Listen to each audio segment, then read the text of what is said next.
sincere. In the 2 episodes I made reviewing every Spider-Man show I've seen, I said I was going to review Spectacular Spider-Man. This is because at the time I hadn't seen it due to not a single streaming service having the show. Well, only just a few days after I made those videos, Spectacular Spider-Man came on Netflix. So of course I immediately binge watched the entire show. And now that I finished watching it and I've had time to think about it, it's time for me to talk about the amazing, the sensational, the Spectacular, spectacular Spider-Man, spectacular, spectacular Spider-Man. Now, this video is probably not going to be too long because, in this instance, I'm only going to be talking about one show, and that being Spectacular. But man, I just really wanted to make this video to talk about how great this show is. Yeah, I'm not going to be making any controversial opinions. I'll say this. By the time I reached the 2nd episode, I already knew that this show is on the same level as Spider-Man the Animated Series. And now that I finished watching it, I can for sure say that it is better. Spider-Man the Animated Series is still great, but yeah, this show's better than Spider-Man Taz.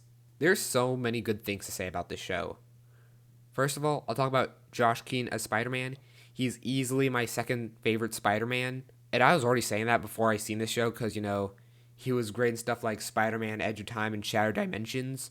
And yeah, this just proves my point. He is a great Spider-Man because one of my main problems with a lot of the portrayals of Spider-Man is that, I'm not sure if I said this in the previous video, but that in the movies, for example, they cut out certain parts of his personality because they just don't have the time to get through that. But my other favorite Spider-Man actors, which, the other Christopher Daniel Barnes, and the other one I want you guys to try and figure out, they are complete because, they actually have the time to get all of Peter Parker's character in, the video game or the TV show instead of just the 2-hour runtime of a movie. I'm not saying it's impossible to do it in just a movie, but it's a lot harder than it is to do it in other mediums. And yeah, Josh Keane is great as Spider-Man.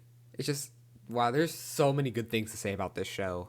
Like, I feel the writing has definitely improved, because I feel that's probably one of the main problems with Spider-Man the Animated Series. It's the cheesy dialogue, because, it's not a problem for me, but I can definitely see why some people would not enjoy it because of that. Because, when you watch it, it feels very 90s. That can be a detractor for some people. But the writing in the show is really good, and pretty much they made every single character great. Almost everyone in the show has their time to shine. And that's great because, in a lot of Spider-Man shows, 2017 Spider-Man, oh, I don't know what just happened there. Some characters just don't really get much development. That doesn't happen with this show. And man, I just gotta say this. The villains are also great. Just every single one of them are really enjoyable to watch. And possibly one of the best parts about the show is the twist at the end. Which, yeah, this is going to be spoiling the show. You should go watch it. It's on Netflix right now. But man, I knew that Norman Osborn was the Green Goblin. Because, I'd seen stuff from Spectacular. And, I know basic superhero stuff. But the twist still surprised me. That's how well done it is. Like, I knew it was Norman Osborn, but I was still surprised. Because of just how well they pulled that twist. Man, this is such a great show. This is a show I definitely recommend. Even if you're not a fan of superhero stuff, you're probably going to enjoy Spectacular. And it is easily my favorite Spider-Man show.